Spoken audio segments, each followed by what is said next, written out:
the activist group Extinction Rebellion has engaged in some weird form of protests today.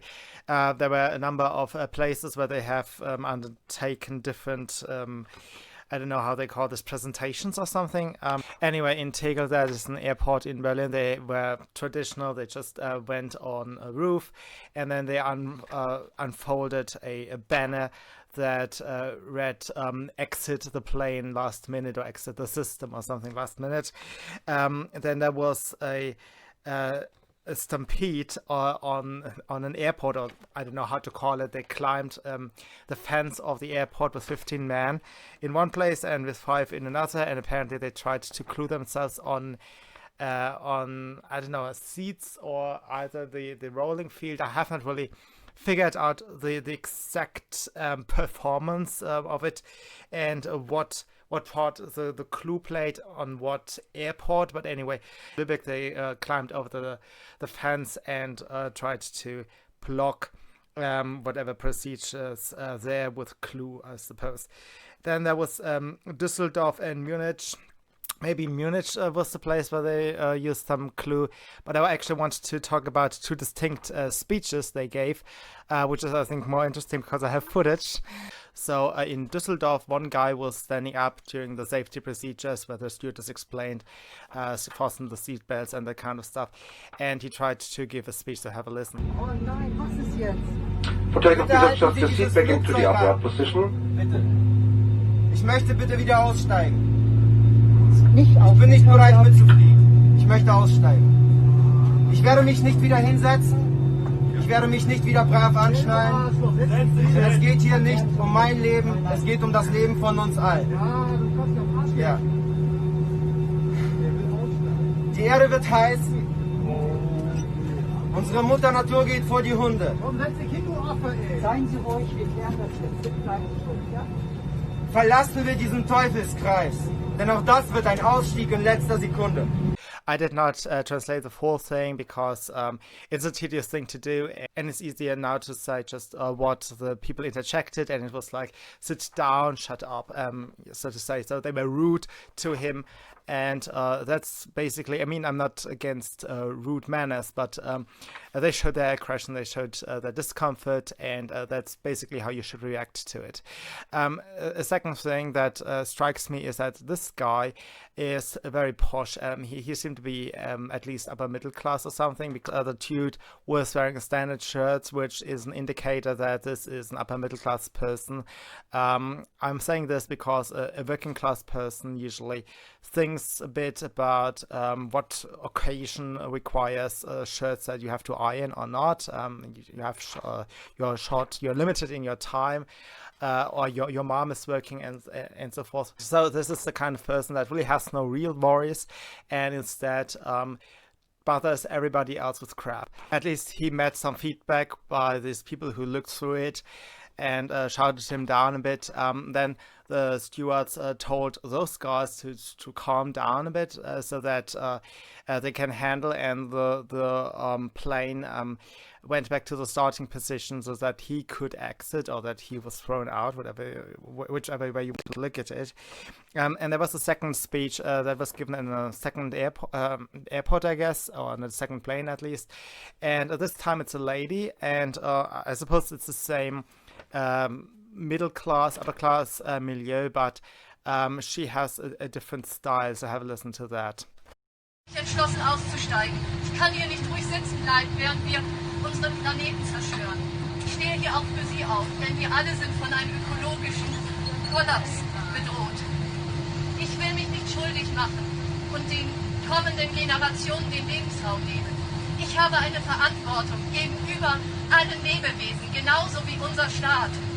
Um die Klimaziele einzuhalten, müssen wir den Flugverkehr reduzieren und den Klimanotstand zum Gesetz machen. Das hier ist ein Hilferuf, denn ich sehe keine andere Möglichkeit mehr. What strikes me here is that we have a very strange, novel kind of accent here. I heard this first when I was looking into the Center for Political Beauty, that is a strange activist group as well. And there seems to be a subculture that has now a distinct tone to the voice. And this is interesting because I feel this is a sign of radicalization. I have once listened to a number of Red Army faction, RAF protagonists speaking. And at the time, they kind of developed a language that few people talk about, and that is they have an unnecessarily complex sentence structure, and they speak with a pressed voice. So it's always, we want to overcome the system, and this is in a manner that allows us to create a new fashion with which we deal in future to operate the world in a different way. And also they have this pressing voice, a very unnecessarily complex structure, and they always remain very vague in what they want to say. What strikes me with these news activists is that they rather work with metaphors, like we have to exit, it's the system, something is collapsing. They're using a lot of metaphors, and they're also trying to speak in a bombastic way. So it's always the planet, the world, the life itself that is at risk. And I believe both is designed to obfuscate true intentions. That's why I said this is cultish. This reminded me of the Red Army faction in the past. There are some people that obviously need to obfuscate their thinking, and at some point they can't even get out of their internalized loops, so to say, because they don't give access for outsiders to their own thinking. They cannot debate freely to anybody else. Now we have this additional cancel culture problem that they really shut down the voices of anybody else. But additionally, they kind of encapsulate their thoughts by a specific language that shields any logical intrusion that prevents them from any correction, right? And this is distinctive of all cults. If you read Karl Marx, for example, he's constantly developing new words. This is also the case with Scientology. You can look at basically any flying saucers, Jesus, whatever, Jesus came from outer space cult, and you will find that they are very busy to obfuscate their true intentions. This is not always the case with crazy people. Islamists are surprisingly and refreshingly honest about their intentions. And likewise, there were some Marxists in the past that openly spoke about revolution. Rosa Luxemburg, a German or rather Polish political activist in the 20s and 30s of the past century, she very openly dismissed the idea of elections because she said if you want a revolution, you actually have to want it. That means she was out to kill people, and that was not the transition to something better. It is kind of the goal. So she was pretty honest about this, and likewise the Islamists, if you follow them on Twitter, they are still on, you are not. You will figure that they are very honest about their intentions. But those small cults, those who don't have much connections to outside groups, they tend to develop a very strange language that shields their thoughts from scrutiny.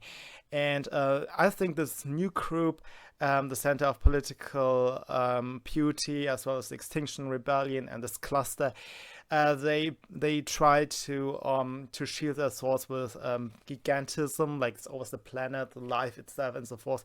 So no specifics there, and also with metaphors. So they are always in arts and hints and nods, and not so much into having to line out the actual thought and then having to logically probe what has been put forth.